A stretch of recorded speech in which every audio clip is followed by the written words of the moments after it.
ka maligo at huwag mo ang taas-taas, takot-takot sa mataas. Malalaglag tayo eh.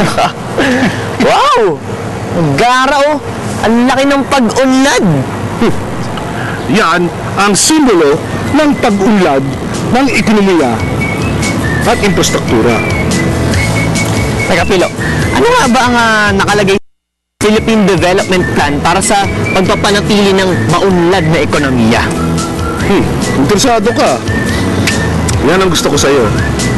Alam mo, nakasaad doon na kailangan patuloy-tuloy ang pag-unlad dyan kung gagawa tayo ng airport, ng pier, buildings, magagandang kalsada, at kung ano-ano pa para umugad ng todo-todoan. Di nga! Alam mo, hindi lang ito nagbibigay ng trabaho para sa ating mga kababayan. Pinapalago pa na ito ang ating turismo. At pag lumago ang ating turismo, uunlad din ang ating ekonomiya. Marami ang makikinabang. Sabi nga ng Ano sabi ng ninong mo? Ano? Excited ka sa ninong ko? Hindi ba Pasko? Hindi ba Pasko? Ito, tingnan mo. Malaking bahagi din po ng ating job generation strategy ang pagpapatayo ng sapat na infrastruktura.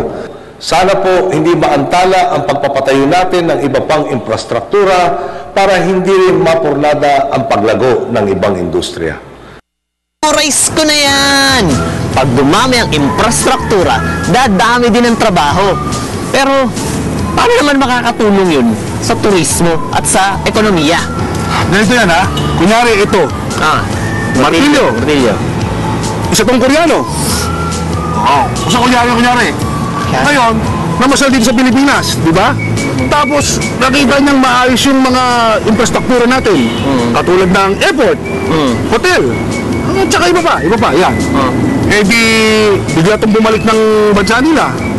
Pag nagustuhan niya, dahil maganda yung servisyo natin, malamang magsama pa ng iba.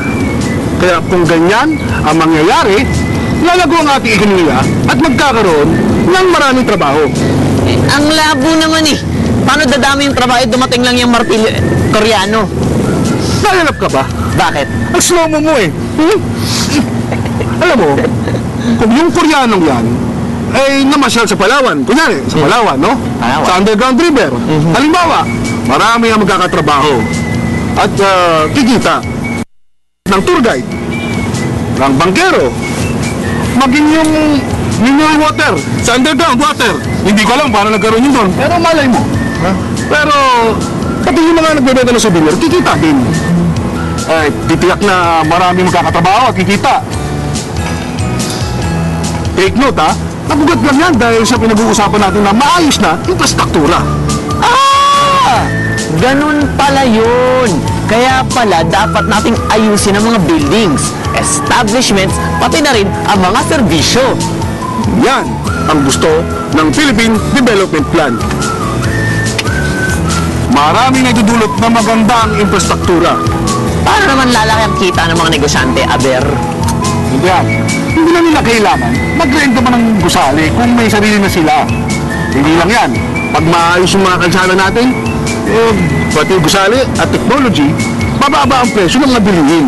Bababa. Alam mo, halimbawa, gagawa ka ng lata ng sardinas. Masarap yun. Wala kang makina o yung tinatawag natin yung technology. Siyam. Meaning, mabagal ang produksyon at konti ang supply at malaki ang demand. Di mataas ang presyo. Yun nga, tataas ang presyo. Yung lata. Kung may teknolohiya, bibilis ang produksyon. Dadami ang supply, liliit ang demand, liliit din ang presyo ng delata. Yan! Husay mo! Ang husay mo! But wait! There's more. Oo. Kung maraming building at tulay na ipatatayo, dadami din ang magkakatrabaho. Mga engineer, foreman, labor, at maging si Manang. Sino si Manang? Di yung asawa ni Manong. Sino naman si Manong? Yung nagtitinda ng banana cue. Doon sa baba ng gusali. Manang, astig ka rin no? Astig ka Marunong ako, pre. Kala mo, ha? Ito ang astig. Bubuti ang ating human capital. Then may eskwelahan at health centers na pwede tayong mapupuntahan. Hindi mo na kailangan pumunta ng iba't ibang. Ayos! Ito mo. Kung galala, may PDP nagagabay sa'yo.